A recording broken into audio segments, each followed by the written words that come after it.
Fantasy superlatives, MVP, comeback player of the year, and more right now on Fantasy Football Today in 5.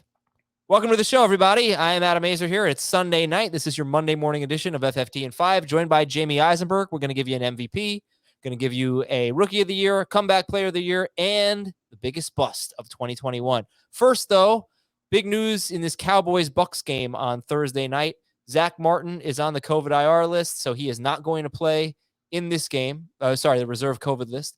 He's not going to play in this Thursday night game. All-pro guard for the Cowboys. And this is already probably the best run defense in football, Jamey, and you could argue it has been for 2 years running now. So, yeah, we're going to start Zeke, but are you going to put him in your top 12? I'm by the time you're listening to this, my rankings will be up, but he's going to be borderline. I mean, look, there aren't a lot of great running backs you're going to say you're going to start over him that are of his level and what he should be able to do in the passing game. So it sucks. It stinks that he wasn't going to, he's not going to have his, arguably his best offensive lineman from a running standpoint. But I think what he'll be able to do in the passing game, and I'm sure they'll, find ways to get the ball in his hands that way. They'll probably be chasing points. So, it was going to be inevitable that he's going to catch the ball. So I'm not sitting Ezekiel Elliott by any stretch in week 1. All right, let's get to our fantasy superlatives. Give me your fantasy MVP. This is not just who's going to score the most points or anything like that. This has to do with draft value as well. Who's your MVP?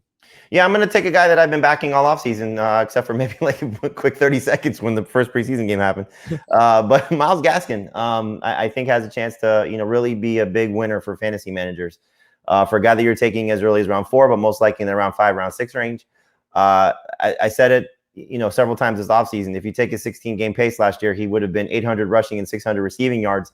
Only Alvin Kamara did that. And I think the Dolphins offense is going to be slightly improved. I think he's going to play at a high level. I'm not concerned about Malcolm Brown or Salvon Ahmed. So to me, he's the fantasy MVP based on where he's going to be drafted and where he's going to finish.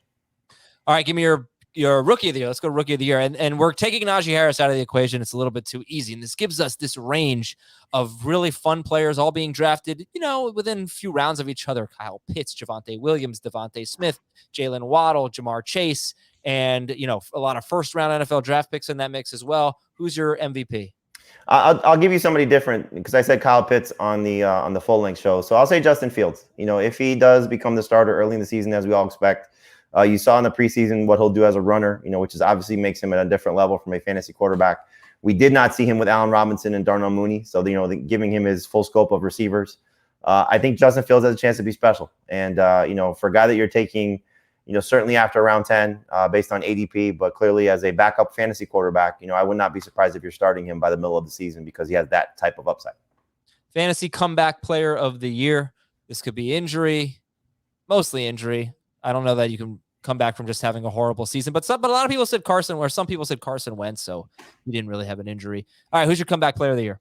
I'll say what I said again, the one that I'm hopeful for, which is Saquon Barkley. I hope that he's back to the level that he was, pre-injury, end of 2019, maybe 2018 as a rookie, that type of player. Clearly the upside is still there, but we need to see it, and we need to see it with this offense, with everybody healthy. This team, is still working through its offensive line, still working through its passing game. But if Saquon is Saquon, you're going to probably regret not drafting him, in the first round. And I hope that that's the case. Obviously, you can't feel comfortable about it right now, knowing that he might not be full go in week 1. But I still think that if he's right, he is going to be the fantasy comeback player of the year. How fun would it be if there were 12 just superstar running backs and everybody had one? And you didn't have, Mason McCaffrey. There's like, yeah, but I got Barkley. Yeah, it would just be great if everybody had one of those star running backs. Yeah. Some people would have 2, but, for the most part, they'd be evenly distributed throughout. Let's make it 20. Why stop at 12? It's just as long as everybody has the same amount. And then it's just like your heavyweight against mine every week. All right, finally, the biggest bust is going to be? I hate saying Aaron Rodgers, but, if you listen to the full-length show, Dave was in the middle of a draft, and somebody drafted him as the 3rd quarterback in round 3.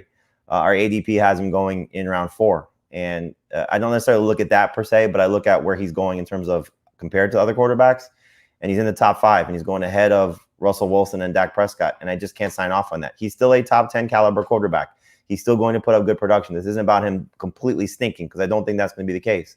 But I do think that you're going to be chasing numbers from last year. The number 1 quarterback typically does not repeat, and his 3 years prior to last season were not exactly great. So left tackle's an issue. Center is new. Schedule is tougher. So I think Aaron Rodgers falls off a little bit. I hope not to the level of being completely terrible, but I do think he's going to finish outside the top 5 quarterbacks where he's being drafted. And if you are a Packers fan, you should clip that, send it to Aaron Rodgers, and watch your team win the Super Bowl. That's exactly what he needs. All right, that's Jamey Eisenberg. I'm Adam Azer. Thanks for listening to Fantasy Football Today in 5. We'll talk to you tomorrow.